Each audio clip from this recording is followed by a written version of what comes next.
আমরা ভুলছি না, ভুলবো না, ভুলছি না, ভুলবো না। অমর রহে, অমর রহে। DYFI Mohanpur Division Committee ni President Gopal Shetty ni mangkathaino Lembosarani CPM ni Party Office tubui paithak borom relaikha thuijanai Gopal Shetty ni Parangkha Lembosarani Nepali bostio bini umor 4 aro thangai manjaka CPIM ni Bamutia Amjani MLA Noyan Sarkar tai jela sabadipoti Dilip Das no khoboi juda juda adobro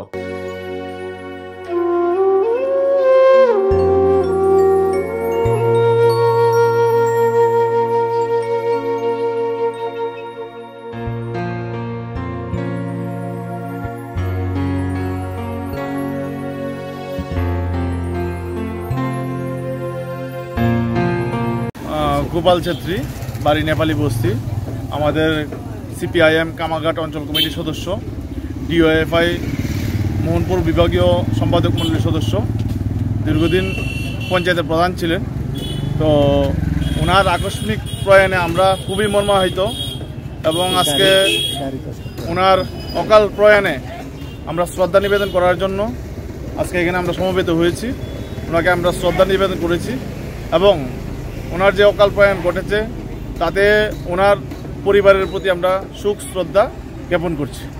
পরিবারে কে কে ছিল এনার পরিবারের আছে ওনার মেয়ে আছেন, স্ত্রী আছেন, স্ত্রী সম্ভবত অঙ্গনারী চাকরি করেন, এই হচ্ছে ফ্যামিলি অবস্থা। আর উনি ছিলেন আমাদের একদম লড়াকু কমরেড এবং এলাকার একজন বিশিষ্ট সমাজসেবী। এই সমাজের জন্য এলাকার জন্য ওনার যথেষ্ট ভূমিকা রয়েছে। ওনার বাবাও সমাজসেবী ছিলেন। স্বাভাবিক ওনাদের একটা পরিবারের আলাদা একটা পরিচিতি এই এলাকার মধ্যে আছেন। তাই আমরা ওনার মৃত্যুটা এলাকার বা সমাজের জন্য বিরাট একটা ক্ষতি বলে আমি মনে করছি। Thank you. বলেন।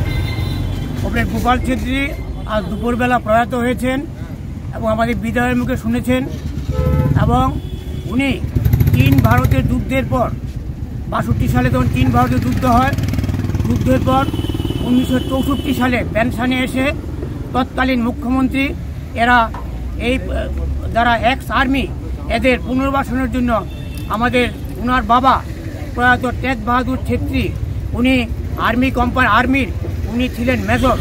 উনি এই নেপালি বস্তিতে উনি প্রতিষ্ঠা হন এবং ওনার নাম অনুসারে এই গ্রামের নাম হয় টেক বাহাদুর ছেত্রী গ্রাম এবং ওনার ছেলে এই গোপাল ছেত্রী এবং উনি পঞ্চায়েতের প্রধান ছিলেন দীর্ঘ বছর। ওনার ভাই সূর্য ছেত্রী পঞ্চায়েত উপপ্রধান ছিলেন এবং এই নেপালি বস্তির জঙ্গল কেটে বাঘ দৌড়িয়ে তারা এখানে প্রতিষ্ঠা করেন এবং সবাই মিলেমিশে সেখানে থাকতেন। এরা বামপন্থী আন্দোলনের সাথে যুক্ত। ওর মৃত্যুতে আমরা গভীর মর্মাহত এবং এই অপূরণীয় ক্ষতি আমাদের পূরণ করতে পারবো কিনা আমরা জানি না এবং এরা এই এলাকার শান্তি সম্প্রীতি রক্ষার্থে গোটা পরিবারের ভূমিকা আছে। ৮০ সালের দাঙ্গার সময়ও ওনার বাবা টেক বাহাদুর ছেত্রী পঞ্চায়েতের উপপ্রধান ছিলেন এবং গুরুত্বপূর্ণ ভূমিকা নিয়েছেন এবং শান্তি সম্প্রীতি রক্ষার জন্য আমরা ওনাকে শ্রদ্ধা জানাই। ওনার কীভাবে মৃত্যু হয়েছে? ওনার কি অসুস্থ? উনি হার্টে স্ট্রোক করে মৃত্যু হয়েছেন হঠাৎ করে আজকে দুপুর ১২টায়। ওনার আনুমানিক বয়স কত হইব? ওনার আনুমানিক বয়স 47। ওনার কে কাজ পার্টিতে কিভাবে করাছিল, কেমন আসলো? উনি পার্টির লোকাল কমিটির মেম্বার ছিলেন এবং ডিওএফেরও প্রেসিডেন্ট ছিলেন এবং বিভিন্ন গণ আন্দোলনের সাথে যুক্ত ছিলেন এবং উনি পার্টির দায়িত্ব নিয়ে কাজ করতেন এবং এই নেপালি বস্তি এলাকার শান্তি সম্প্রীতি ঐক্য বন্ধুত্ব সবার মধ্যে রক্ষার ক্ষেত্রে একটা গুরুত্বপূর্ণ ভূমিকা পালন করতেন। Thank you.